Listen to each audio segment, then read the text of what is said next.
I guess I make this last one for now. So essentially, I literally have a gun pointed at the head of the Illuminati cult that controls this world.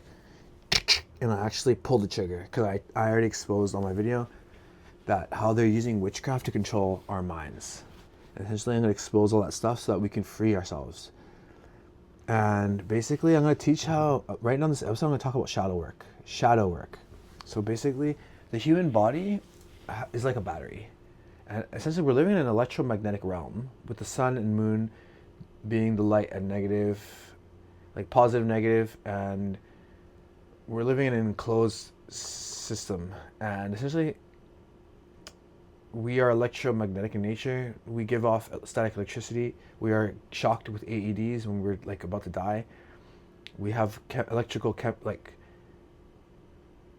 chemistry with others. Like, it just feels like electricity. You know what I mean?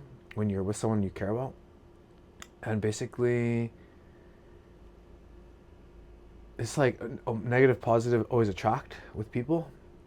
So shadow and light always attract to one another, even though you should always try to find light, right? Because shadow is trying to, it's just good for fun, but they try to distract you or delay you or destroy you. But anyway, they teach, okay, basically we're like a battery, right? So we have light and shadow, light and dark. And essentially, we're here to experience evil so that we can reject it. And the more the occult teach that, essentially they initiate society through suffering so that we can grow and ascend spiritually.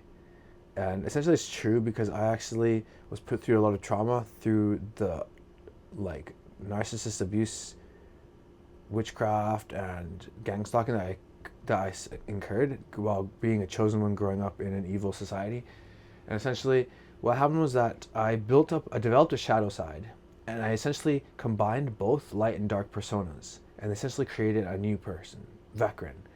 That's me, my full self, who I was designed to be. But essentially, the occult, they teach this, and they do rituals and stuff to do this in the Illuminati, Freemasonry.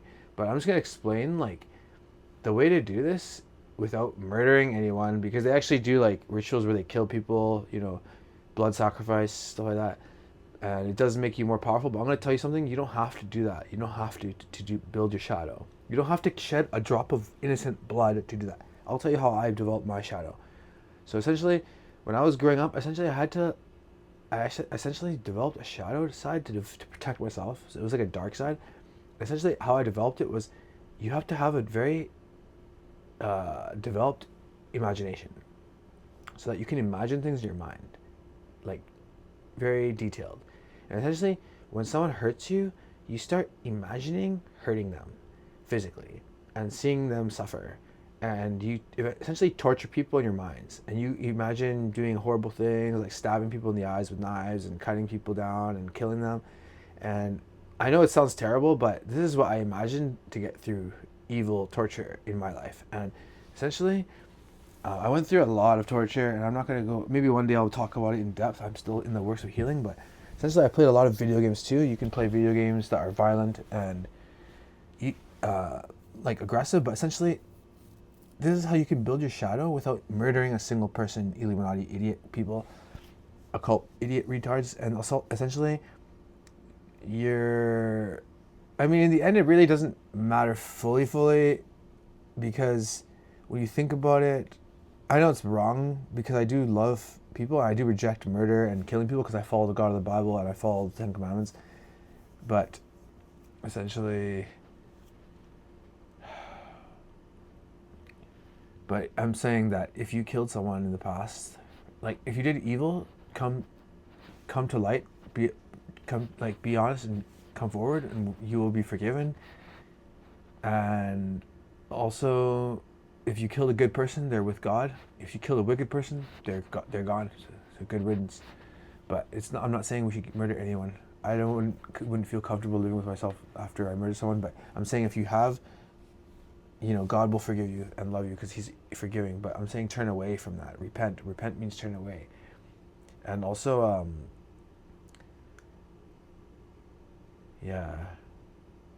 But I'm saying that if you study your shadow, I don't recommend it, because essentially you can lose your mind or you can just turn evil. So this is why it's not recommended. Just to trust in God and let things happen naturally and let it flow naturally. And follow the God who created everything through Jesus Christ, in my opinion. Peace.